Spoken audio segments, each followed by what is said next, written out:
अस्सलामु अलैकुम व रहमतुल्लाहि व बरकातुहू। अल्हम्दुलिल्लाहि रब्बिल आलमीन वस्सलातु वस्सलामु अला सय्यिदिल मुरसलीन। अम्मा बाद फ़अऊज़ु बिल्लाहि मिनश शैतानिर रजीम। बिस्मिल्लाहिर रहमानिर रहीम। सब लोग मोहब्बत के साथ प्यारे आका सल्लल्लाहु अलैहि वसल्लम के बारगाह में दुरूद की डालियां हमारे साथ पेश करें। पढ़िए अस्सलातु वस्सलामु अलैका या रसूलल्लाह, अस्सलातु वस्सलामु अलैका या रसूलल्लाह, व अला आलिका व अस्हाबिका या हबीबल्लाह, व अला आलिका व अस्हाबिका या हबीबल्लाह। अस्सलातु वस्सलामु अलैका या नबी अल्लाह, अस्सलातु वस्सलामु अलैका या नबी अल्लाह, व अला आलिका व अस्हाबिका या नूर अल्लाह। व अला आलिका व अस्हाबिका या नूर अल्लाह। प्यारे प्यारे इस्लामी भाइयों, खुश नसीब हैं हम और आप के इतने रूहानी और पाकीज़ा महफिलों के सजाने वाले हैं। आइए हम सब मिलकर प्यारे आका सल्लल्लाहु अलैहि वसल्लम के ऊपर आपकी बारगाह में दुरूद पाक पढ़ने की फजीलत सुनते हैं। फरमाने आखिर नबी सल्लल्लाहु अलैहि वसल्लम, जिब्रील अलैहिस्सलाम ने मुझसे कहा, अल्लाह पाक फरमाता है, ऐ मोहम्मद सल्लल्लाहु अलैहि वसल्लम, क्या तुम इस बात से राजी नहीं कि तुम्हारा उम्मती तुम पर एक बार सलाम भेजे? तुम्हारा उम्मती तुम पर एक बार सलाम भेजे और मैं उस पर 10 रहमतें भेजूं। सुभान अल्लाह, मैं उस पर 10 रहमतें भेजूं। कमाल की बात है यार, अल्लाह पाक 10 बार हम पे रहमतें भेजे और हम सिर्फ एक बार। तो प्यारे इस्लामी भाइयों, आइए हम सब मिलके आका सल्लल्लाहु पे दुरूद पाक पढ़ने। पढ़िए सल्लु अलल हबीब सल्लल्लाहु तआला अला मुहम्मद सल्लल्लाहु अलैहि वसल्लम।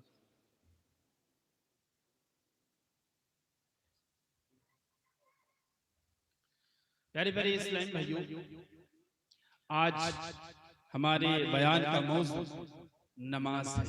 क्या बात, सुभान अल्लाह, सुभान अल्लाह। नमाज, the importance worship of the Almighty Allah is नमाज। सबसे ज्यादा अहम इबादत क्या है? नमाज। प्यारे प्यारे इस्लामी भाइयों, कुछ सवालात आपकी बारगाह में अर्ज करता हूं।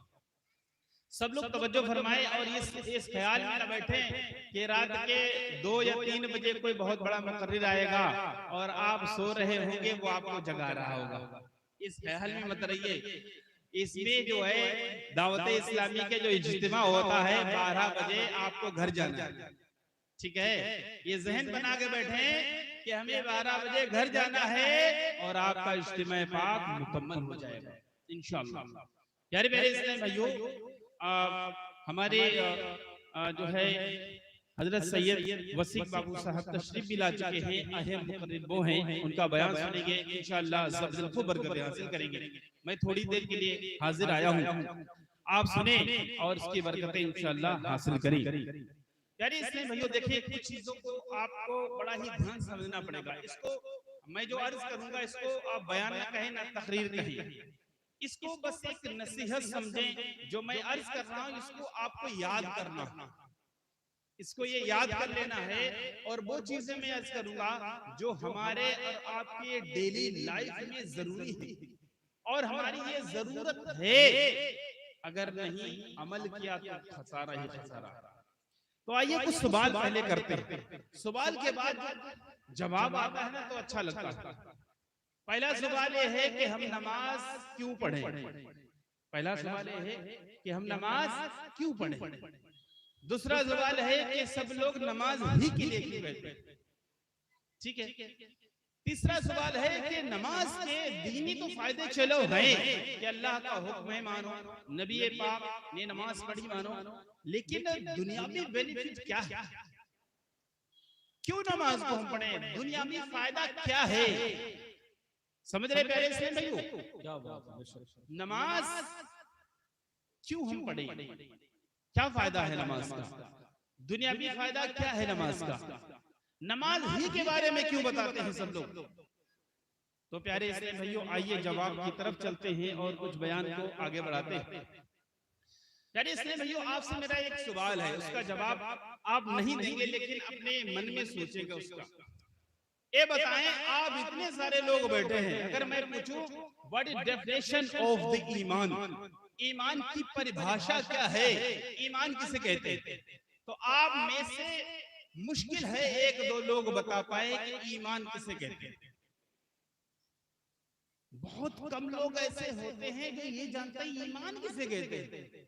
ईमान किस चीज का नाम है, किस चीज का नाम ईमान है, ये लोगों को आज नहीं पता है प्यारे इस्लामी। दूसरे नंबर पे क्या है, नमाज। बड़ी एक तादाद है जो नमाज तो पढ़ते हैं लेकिन नमाज के बारे में सही तरीके से नहीं जानते हैं कि नमाज सही तरीके से कैसे पढ़ी जाती है। क्यों? क्योंकि हम देख देख के पढ़ते हैं, कोई ऐसा शख्स नहीं मिलता है जो ये बताए कि मैंने मुकम्मल नमाज याद की और फिर अपने इमाम साहब को, अपने मोहल्ले के आलिम साहब को सुना दी। बहुत कम ऐसे लोग मिलते हैं, आज तक मुझे तो मिला नहीं।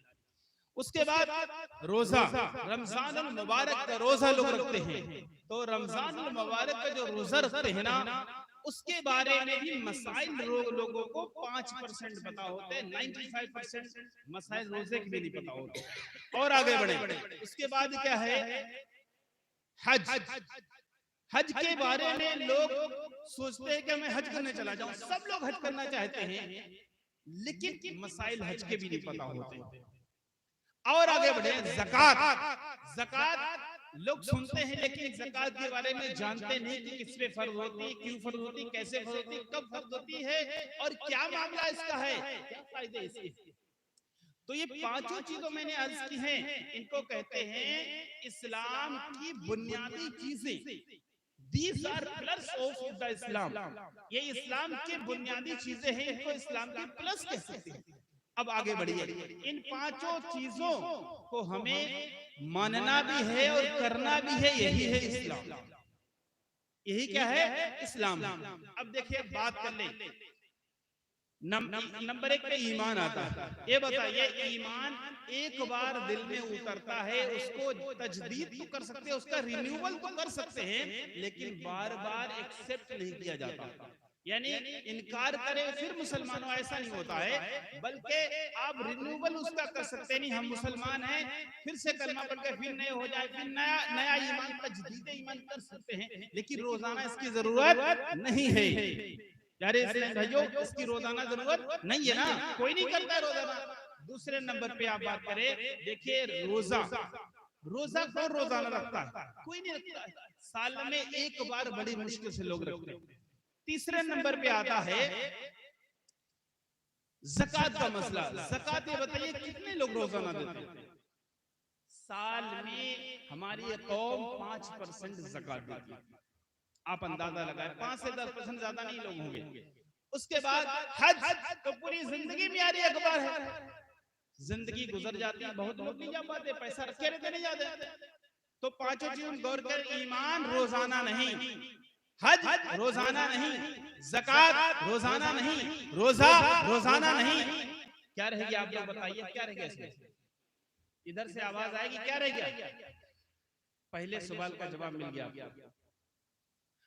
जब हम रोजाना हज नहीं कर सकते, ज़कात नहीं दे सकते, रोजा नहीं रख सकते, रोजाना तजदीद ईमान की जरूरत नहीं है, तो सिर्फ नमाज ही तो रहेगी मेरे प्यारे इस्लामी, सिर्फ नमाज ही तो रह गई है। तो अगर कोई नमाज के बारे में आपको बता रहा है नमाज पढ़ो, तो अच्छा कह रहा है, बेहतर कह रहा है, क्योंकि इसके अलावा और क्या कर सकते हो। मैं तुमसे कहूं ज़कात को तो नहीं रोजाना दे पाओगे, बोलो हज रोजाना करो, नहीं कर पाओगे, रोजा रोजाना रखो, नहीं रोजा रख पाओगे। तो प्यारे इस्लामी, ये तो नमाज पता चली कि ये बहुत अहम इबादत है, बहुत अहम इबादत है, इस पे हम बात करते हैं प्यारे इस्लामी भाइयों कि असल में नमाज। दूसरा सवाल का जवाब, नमाज से फायदा क्या है? देखिए, हजरत ईसा अलैहिस्सलातु वस्सलाम एक समंदर के किनारे से गुजर रहे। आपको समझ आ रहा है ना, सब लोगों को बढ़िया तरीके से देखो, समझना है, याद कर लेना है, और जिसे जिसे समझ में आ जाए वो याद कर ले, याद करके अपने घर पे जरूर बताए। घर पे जरूर बताइए, नियत होना चाहिए कि जो सुनेंगे वो याद करने की कोशिश करेंगे, जो याद कर लेंगे वो घर पे जरूर बता देंगे। घर पे बता दिया इंशाअल्लाह घर पे मदीना मदीना दीनी माहौल हो जाएगा। सुभान अल्लाह, सुभान अल्लाह। हजरत ईसा रूहुल्लाह अलैहिस्सलातु वस्सलाम एक समंदर के किनारे से गुजर रहे थे, तशरीफ लिए जा रहे थे। आप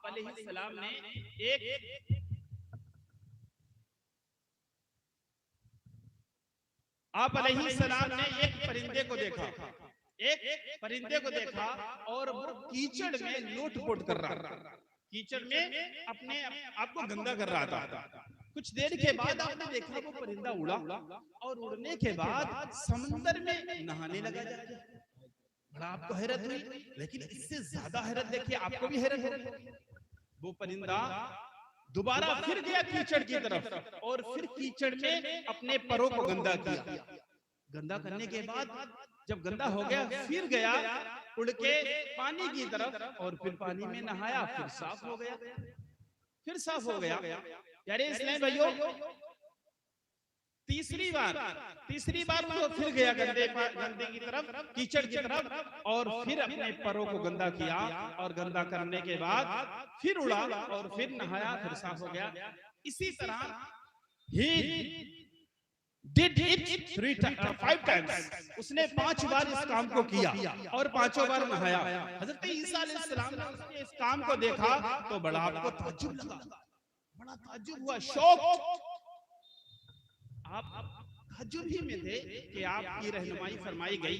हजरत जिब्रील अमीन अल्लाह के सबसे बड़े फरिश्ते तशरीफ लाए और आपने फरमाया, ईसा अलैहिस्सलाम जरा सुनो, इसका मामला यूं है कि मोहम्मद सल्लल्लाहु अलैहि वसल्लम की जो उम्मत होगी ना, यानी हम और आप, फायदा देखिए आ रहा है, सवाल का जवाब मिल रहा आपको, यानी उम्मते मोहम्मदिया जब दुनिया में आएगी और उनके उम्मती गुनाह करेंगे, फिर नमाज पढ़ेंगे तो उनके गुनाह धुल जाएंगे। यानी हम गुनाह करेंगे ऐसे नहीं हमारे पर गंदे हो गए, जैसे कि परिंदे पर गंदे हो गए वो गंदा हो गया, ऐसे ही उम्मते मोहम्मदिया जब गुनाह करेगी उसका वजूद गंदा हो जाएगा और उसके बाद जब वो नमाज पढ़ेगी तो ऐसा हो जाएगा जैसे वो नहा के साफ। सुभान अल्लाह, सुभान अल्लाह। नेक्स्ट टाइम फिर वो गुनाह करेगा और फिर नमाज ज़ुहर में पहुंचेगा, फिर उसके गुनाह धुलेंगे, फिर वो मार्केट में जाएगा, फिर दुनिया में चला जाएगा, फिर गुनाह उससे हो जाएंगे, फिर असर में हाजिरी देगा, फिर उसके गुनाह धुल जाएंगे, फिर वो दुनिया में जाएगा, मार्केट में जाएगा, दुनियादारी में पड़ेगा, फिर गुनाह हो जाएंगे, फिर मगरिब में आएगा, फिर वुजू करेगा, फिर नमाज पढ़ेगा, फिर उसके गुनाह धुल जाएंगे, फिर अपने काम में लगेगा, लोगों के पास बैठेगा, कहीं किसी की चुगली सुनेगा, कहीं करेगा, कहीं मोबाइल देख के गुनाह कर लेगा, कहीं इनडायरेक्टली होगा, विदाउट इंटेंशन होगा उससे गुनाह, आखिरकार ईशा की नमाज पढ़ेगा तो उसके गुनाह दूर हो जाएंगे। पता चला मेरे प्यारे प्यारे इस्लामी भाइयों, फाइनली ये पता चला कि 5 टाइम की नमाज हमारे गुनाहों के लिए पानी की तरह साफ करने का जरिया है। सुभान अल्लाह, सुभान अल्लाह। इस तरह साफ करने की जरिया है। आप और हम अपनी किस्मत में जितना फख्र करें और अल्लाह का शुक्र अदा करें कम है। ऐसा फार्मूला मेरे रब ने अता फरमा दिया कि हम गुनाह पर गुनाह करते चले जाएंगे, मेरा रब माफ करता चला जाएगा। एक रिवायत और सुन लीजिए प्यारे से में आया है कि जब बंदा नमाज के लिए खड़ा होता है तो अल्लाह पाक के फरिश्ते उसके गुनाहों को बांध कर, गुनाहों को इकट्ठा करके एक पोटली की शक्ल में बांध देते हैं।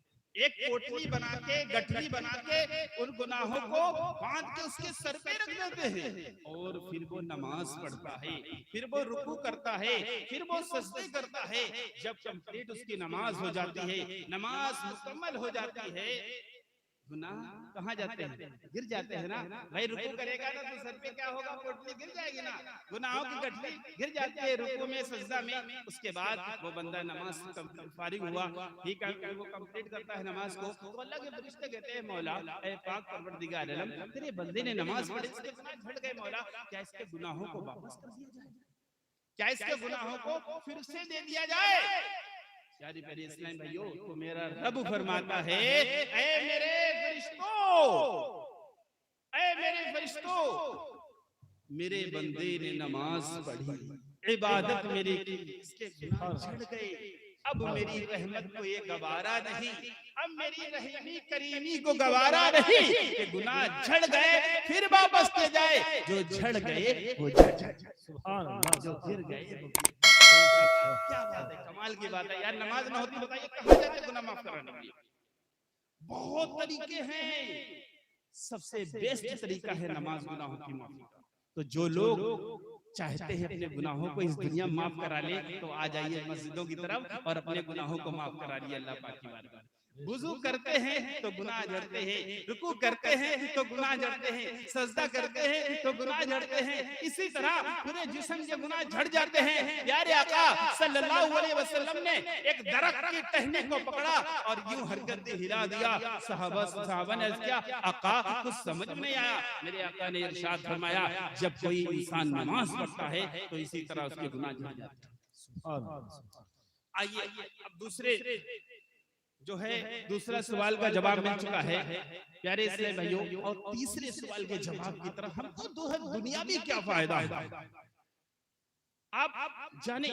अगर रिसर्च आप करेंगे या आपने कुछ थोड़ा सा दुनियावी नॉलेज के साथ नमाज का कंपैरिजन किया होगा साइंस के साथ, तो आपको मालूम होगा कि आज डॉक्टर्स जो हैं एक्सरसाइज बताते हैं, ठीक है, और अकॉर्डिंग नमाज ही एक्सरसाइज होता है।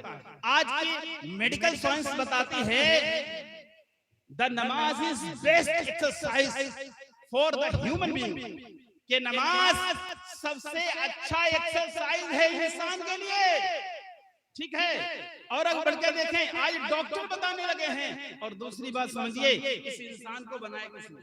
ये बताइए, कोई मोबाइल को किसी कंपनी ने इन्वेंट किया है, उस मोबाइल के साथ में छोटी सी किताब मिलेगी जिसमें डायरेक्शंस लिखे होते हैं, how to use this mobile phone, कैसे इस्तेमाल करना, किसमें इस्तेमाल करना और किससे बचाना। यानी पानी से बचाना है और चीजों से बचाना है और इस चीज में इसको लगाना है, ऐसे ऐसे इस्तेमाल करना है। तो अल्लाह पाक ने भी इंसान को पैदा फरमाया है और इंसान के लिए पूरा डायरेक्शन अल्लाह पाक ने बता दिया कि इसके जिस्म के लिए क्या फायदेमंद है, क्या नुकसान।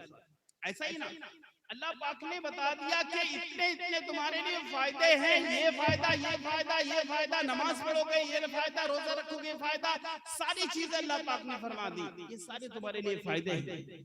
और ये करोगे तो नुकसान है, नमाज छोड़ोगे तो नुकसान है, शराब पियोगे तो नुकसान है, ये करोगे तो नुकसान है, गुनाह कबीरा करोगे तो नुकसान है, हराम करोगे तो नुकसान है। लेकिन मेरे प्यारे इस्लाम भाइयों, जब अल्लाह ने हमारे जिस्म को बनाया है वही बता रहा है कि करो तो हमको कर लेना चाहिए। आप मोबाइल को लेके आइए, पहले दिन ही पानी में डाल दीजिए तो किसका नुकसान होगा? हमारे तो नुकसान होगा। अल्लाह पाक फरमा रहा है मेरे बंदे ये काम मत कर, लेकिन बंदा कर रहा है तो अपना नुकसान उठा रहा है। अल्लाह पाक फरमा रहा है ये कर, नहीं कर रहा है तो अपना नुकसान उठा रहा है। तो मेरे प्यारे इस्लाम भाइयों, आपको समझ में आ गया होगा कि नमाज कितनी अहम चीज है। और आगे बढ़ के देखते, हम लोग क्या है, अल्लाह पाक के बंदे और मखलूक। हम क्या है, मखलूक हैं। हमारी तरह इतनी ज्यादा मखलूक है कि हम समझ नहीं सकते। अल्लाह पाक ने बहुत मखलूक बनाई, बहुत मखलूक है अल्लाह पाक की दुनिया में, इंसान से कई गुना ज्यादा, जिसमें सूरज भी है, चांद भी है, सितारे भी हैं, मछली भी हैं, जानवर भी हैं, तरह तरह की मखलूकात है। लेकिन गौर कीजिए प्यारे इस्लाम भाइयों, ये बताइए क्या जानवर झूठ बोलता है? क्या जानवर चुगली करते हैं? क्या जानवर किसी को तबाह करते हैं? आप अंदाजा लगाएंगे सूरज के बारे में, क्या सूरज को जो ड्यूटी दी अल्लाह पाक ने वो कर रहा है, नहीं कर रहा? किसी को नुकसान नहीं पहुंचा रहा। चांद अपनी ड्यूटी कर रहा है, यानी सारी मखलूक अपनी ड्यूटी कर रहे हैं जो उनको दी गई है। लेकिन हाय इंसान, तुझे भी तो ड्यूटी दी गई थी। समझे?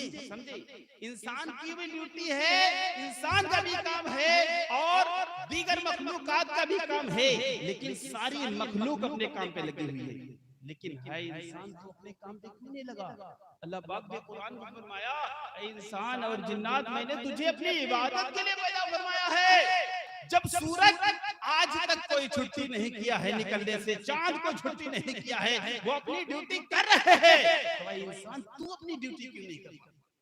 तू अपना काम क्यों नहीं कर रहा है? जबकि सूरज को जन्नत में नहीं भेजा जाएगा, इस इंसान को जन्नत में भेजा जाएगा, इस इंसान को अल्लाह पाक अजीम मर्तबा अता फरमाने वाला है। लेकिन है इंसान अफसोस, तू अपनी ड्यूटी नहीं अदा, तू अपना काम क्यों नहीं सही कर रहा। मेरे प्यारे प्यारे इस्लाम भाइयों, हमें चाहिए हम भी अपना काम सही से अंजाम दें, इसके इंशाअल्लाह बेपनाह आपको और हमको फायदे मिलेंगे। लेकिन इंसान है तो इंसान ये कि अपने काम को अंजाम सही से नहीं दे रहा है, सिर्फ 5 वक्त की नमाज नहीं पढ़ पा रहा, दुनिया की और सारे कामों में लगा रहता है। तो हमें चाहिए मेरे प्यारे प्यारे इस्लाम भाइयों, हम इबादत करें, नमाज पढ़ते रहें, नमाज पढ़ते रहें। आप गौर करें, गौर कीजिए हमें कितने दिन नमाज पढ़ना होती है। आप थोड़ी देर गौर करें, आइए हम कैलकुलेशन कर लेते हैं अपनी जिंदगी का थोड़ी देर बस।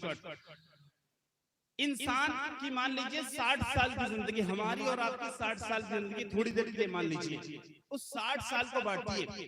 15 साल की एज जो होती है, 15 साल की एज में इंसान के बारे में शरीयत कहती है इंसान बालिग होता है 15 साल, यानी 15 से नीचे हमारा बचपना कहा जाता है, जिस जो कि जो काउंट नहीं किया जाता अल्लाह पाक के यहाँ। उसके बाद क्या है, 15 से स्टार्ट हुआ, यानी नमाज वहां से शुरू हो गई, हम पे फर्ज हो गई। उसके बाद इंसान नमाज पढ़ेगा। तो आप सोचे कि हम अपनी रोजाना की जिंदगी कैसे गुजार रहे हैं। हमें कमाने के लिए रोजाना 8 घंटे चाहिए। कितने चाहिए? 8 घंटे चाहिए नहीं चाहिए? आप अपने 8 घंटे को कैलकुलेट कीजिए, रोजाना जोड़िए, तो आप 60 साल में अगर 8 घंटे रोजाना निकालते हैं तो 20 साल आपके और हमारे काम में निकल जाएंगे। ठीक है, मजदूरी में या जॉब में या अपनी दुकान चलाने में 8 घंटे अगर रोजाना निकालेंगे तो 20 साल हमारे दुनियावी काम में गए, यानी कमाने में गए। और उसके बाद रोजाना हमें 8 घंटा आराम के लिए चाहिए है। तो अगर इस तरह 8 घंटे जोड़ेंगे तो इसमें भी क्या होगा, 20 साल आराम के लिए निकल गए। तो 20 और 20 कितने हुए?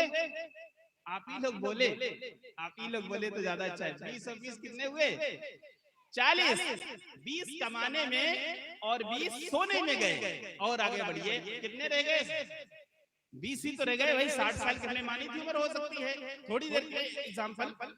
तो 40 साल हमारे खाने और सोने में निकल गए, सोने और कमाने में गुजर गए। उसके बाद आगे बढ़ते हैं, 15 साल हमने पहले ही बता दिए थे ये नाबालिग के होते हैं, नाबालिग के होते हैं 15 साल। तो मिलाइए 40 में 15 कितने हुए? 55 हुए कि नहीं? समझ में आपके आ जाएगा। 55 साल हमारे हो गए, 20 कमाने में और 20 सोने में और 15 नाबालिग में माने गए, 55 हो गए। अब 5 साल हमारे रह गए, उनको देखिए कहाँ कहाँ ले जाते हैं। जो हम रोजाना कमाते हैं उसको खाना भी तो है भाई। हमारा फेवरेट क्या है? खाना। सबसे अच्छा हमको पसंद क्या है? खाना हम लोग पसंद करते हैं। तो खाने के लिए रोजाना अगर हम आधा 1 घंटा निकालेंगे ना, तो 1 घंटा रोजाना 3 टाइम के खाने में लगाएंगे तो 60 साल में हमारे कम से कम प्यारे इस्लाम भाइयों 1 या 2 साल चले जाएंगे। 1 या 2 साल चले जाएंगे। मान लीजिए आपने 2 साल ही मान ली, उसके बाद आपके कितने हो गए? 57 साल हो गए। कितने बचे? 3 साल बचे। उसके बाद जो खाया है ना उसको आउट भी तो करना है, उसको हमें खारिज निकालना भी तो है अपने पेट से। गंदगी जो है उसको साफ भी तो करना है ना, ठीक है? जो खाते हैं उसको भी तो बाहर करना है। जो कचरा है वो पेशाब वगैरह के जरिए, इस्तेंजा के जरिए, बड़े इस्तेंजा के जरिए निकालना है। तो उसके लिए टाइम चाहिए ना, चाहिए। रोजाना अगर हम आधा घंटा निकालेंगे और जोड़ते रहिए 60 साल तक, कम से कम 1 साल तो बनेगा ही। 60 साल में सफाई के लिए 1 साल तो बन ही जाएगा। तो 57 और 1 कितना हो गया? 58 हो गए। कितने बचे? There left only 2 years in our life. हमारी जिंदगी में सिर्फ 2 ही साल रह गए हैं। अब क्या करेंगे? रात में मोबाइल चलाएंगे या क्या करेंगे? 2 साल का खुद फैसला करेंगे। 58 साल 20 कमाने में, 20 सोने में, 15 नाबालिगी के, 2 साल खाने के लिए निकाल लीजिए, 1 साल सफाई के लिए निकाल लिया, 2 साल रह गए। 2 साल में क्या करोगे? क्या करेंगे? अगर हम और आप रोजाना 5 टाइम की नमाज पढ़ेंगे तब ये 2 साल इबादत से भरेंगे। तब 2 साल हम नमाज पढ़ेंगे। 60 साल की जिंदगी मिलेगी तो 2 साल नमाज पढ़ेंगे, और 120 साल की जिंदगी मिलेगी तो 4 साल नमाज पढ़ेंगे। तो कौन से ज्यादा तुम पढ़ रहे हो?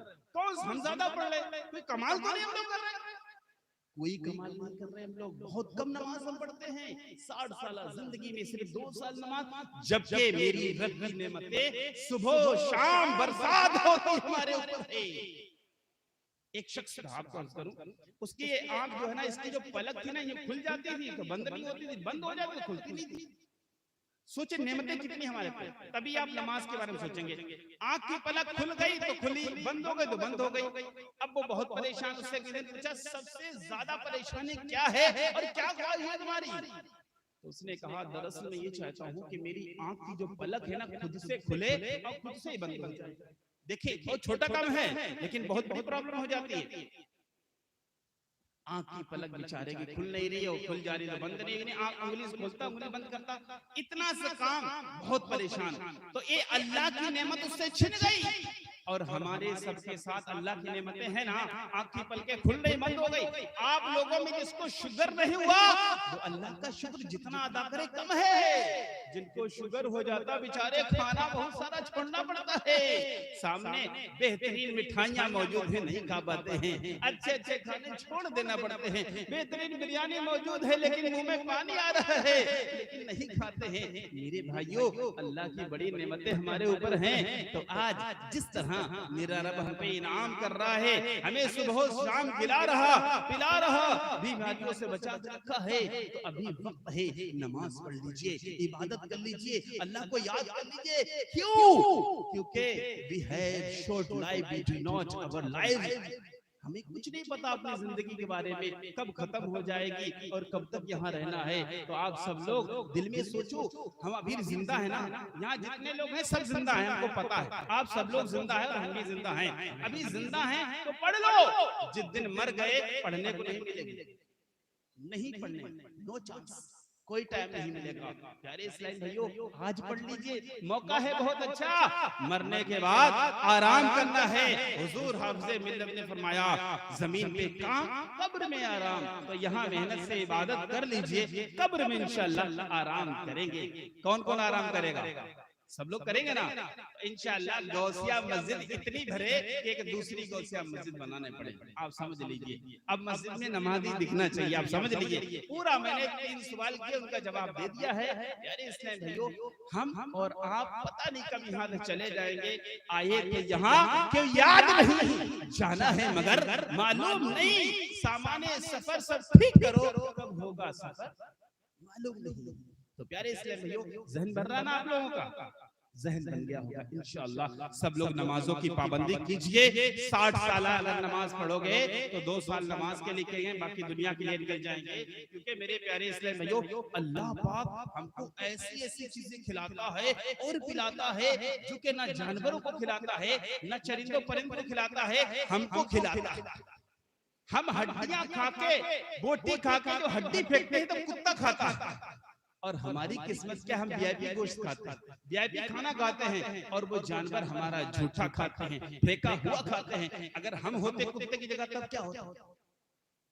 We should proud ourselves, हमको खुद पे फख्र करना चाहिए। मौला तूने मुझे इंसान बनाया है, इंसान बनाया है। अगर मैं जानवर होता, हमारी गर्दन में रस्सी बंधी होती और हमको एक खूंटे में बांध दिया गया होता, तो कैसा लगता? सोचा कीजिए आप लोग, और क्या कीजिए यार, हम इंसान हैं। तो इंसान है तो इंसानों वाले काम कीजिए। यानी हमारी ड्यूटी क्या, हमारी ड्यूटी क्या है बताइए? नमाज। क्या है? आप लोग बोले नमाज। सूरज की ड्यूटी क्या है? धूप देना और चक्कर लगाना। चांद की ड्यूटी क्या है? रात में रोशनी करना। सबकी ड्यूटी है, सब कर रहे हैं। भाई इंसान क्यों नहीं कर रहा है? हम क्यों नहीं कर रहे अपनी ड्यूटी? अल्लाह पाक फरमा रहा है, ऐ बंदो मैं तुम्हें भी खिलाता हूँ, तुम्हारे बच्चों को भी खिलाता हूँ, तुम डर की वजह से अपने बच्चों को कत्ल ना करो। सोचो अल्लाह पाक कह रहा है खिला रहा हूँ पिला रहा हूँ, क्यों फिक्र करते हो? लेकिन मेरे भाइयों हम इतनी फिक्र करते कि हमेशा पैसे के बारे में सोचते रहते। सोचो लेकिन इबादत के साथ सोचो। अल्लाह पाक हमें और आपको सलामत रखे। जिन जिन लोगों के समझ में आ गया इंशाअल्लाह नमाज पढ़ना शुरू कर दीजिए, क्योंकि जिंदगी का कोई पता नहीं, सुबह गया इंसान और शाम को खत्म हो गया। अभी 2-4 दिन पहले की बात है, हमारे रिश्तेदारी की बात है।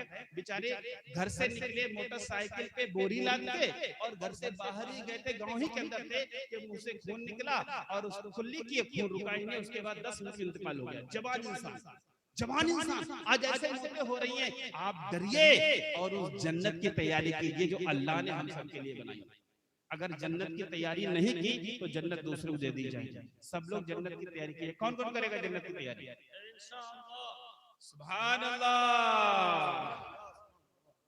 इंशाल्लाह सब लोग अब जन्नत की तैयारी करेंगे। इंशाल्लाह माहौल अब बन जाएगा। अब हमारे सैयद साहब इंशाल्लाह अभी तो नहीं आएंगे, बाद में उनका बयान होगा। वो हुजूर के आल से उनका चेहरा भी देखेंगे और उनकी बरकतें हासिल करेंगे।